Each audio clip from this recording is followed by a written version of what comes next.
Okay, guys. It's the first time I've tried this adding commentary over top of a video. I just thought I'd show this short gameplay stuff. Basically, this is just the last House Rules game I played. It's a good one because you could see the different formations and just some of the layouts, especially for the defensive strategies that I use with the All Panthers squad that I'm running. So you saw the guy's team. He's got a pretty good team as well. I think it's the theme team though. Yeah, so what I tend to do first up, especially in these kind of house rule ones, is test their edge. I think it's a really important thing to know if you're going to be able to get to the edge easily against someone, and some different plays you like to run. I like to go with this pitch from singleback because it's got a nice little couple of audibles that you can throw to, and the play action's quite a good one because it has that motion in it. So he was on a safety there, so that made it quite an easy little pitch. So here's one of those audibles with a couple of adjustments. There's deep route running ones on both Johnson and Smith. Put them on like deep crosses, streak and flat, and then I'm rolling out and looking for the first of those crosses to get open. So on that one there also is you start with the skinny post and you put your tight end on a streak, left tight end on a streak and your right tight end on the little 5 and in. So once you've tested the edge, I like to test the centre as well. So this is a good little play that takes advantage of the blocking that we've got with Johnson.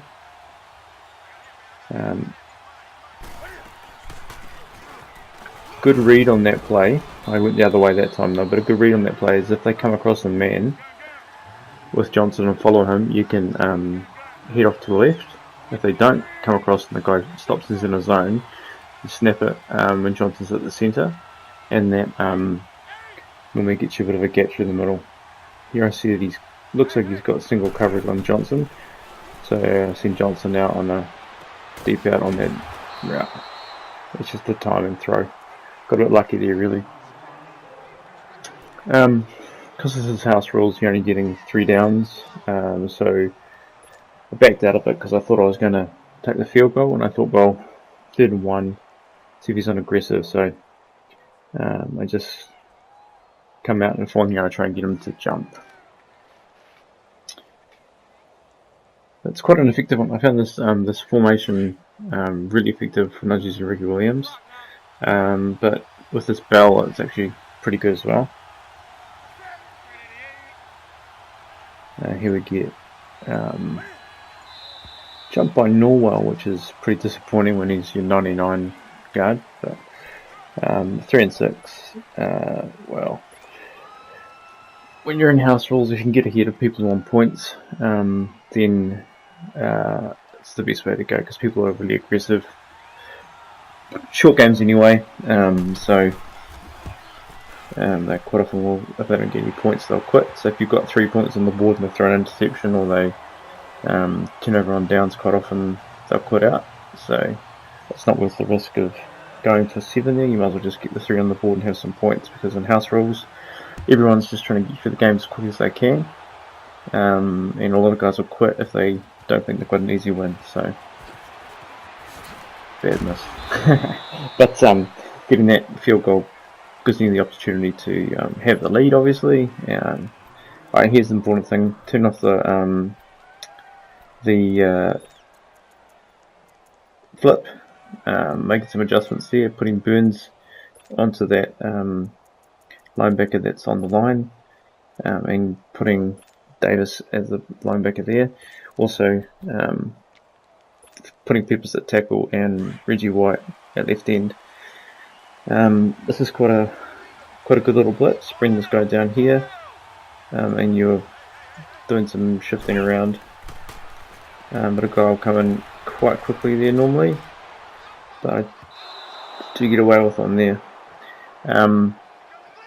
Obviously, before I move to the theme team, having that extra speed with Derwin James was really good there because he would have covered that and probably picked it. But you just got to adjust for it.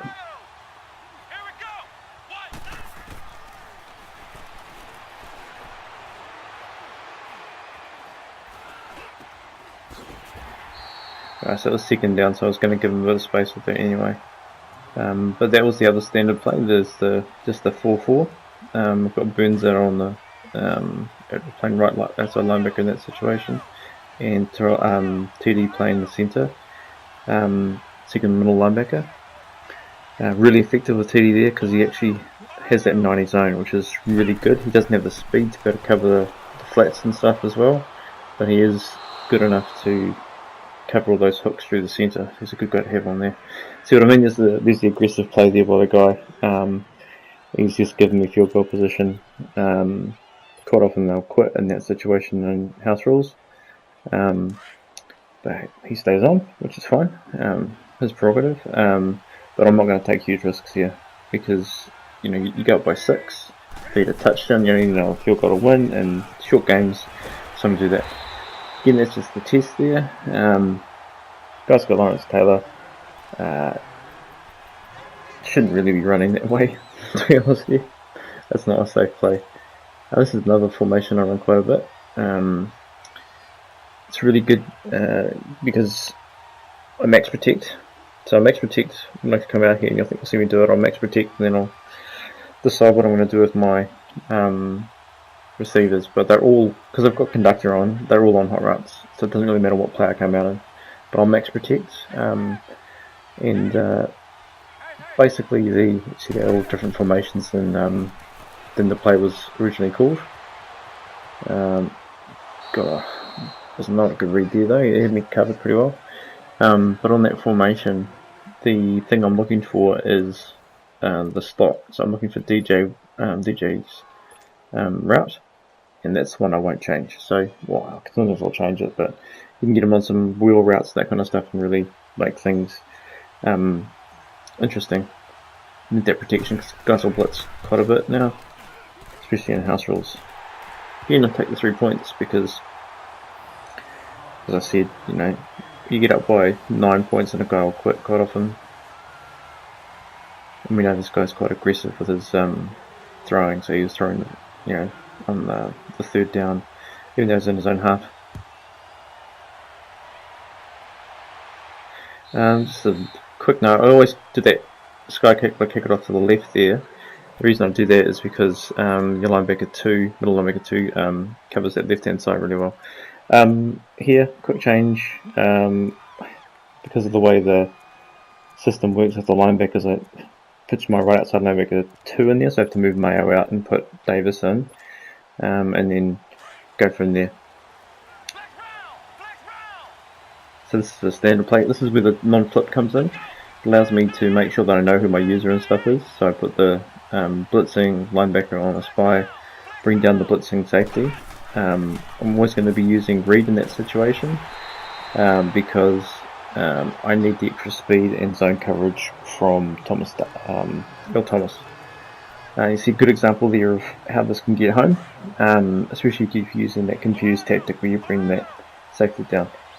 Again, now because it's long, I've got into the base, which is the 4-4, shift it across, put people's on a spy, cup sticks, and user normally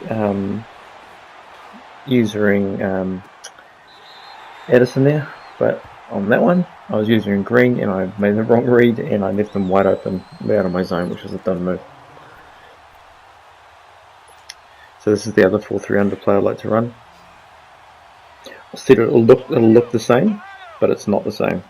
That's the other key thing, is you make it look quite similar. Similar look, he'll think it's going to be the same play. But again, I'm just going to be using Peppers this time. It's the other good reason about having him at defensive tackle is he could become a user from DT. And that was just a play that I was really unhappy with. Norman should have been in there a bit closer, but that's alright. This is getting near the end of the game, as you've probably got to tell the time on it. So again here, putting people, move it across, put people on the spy, so you still got a 3 rush. and I'm going to use Addison in this situation. I've also, you see there, I've also turned them into deep halves for my corners, just to make sure they don't get pulled away. Buddy here makes a bad read, and there's the joy of a theme team as Kevin Green gets to take it away for the pick 15, and that'll end the game. So that was just a brief little thing about how I'm setting things up. Yeah, cheers guys.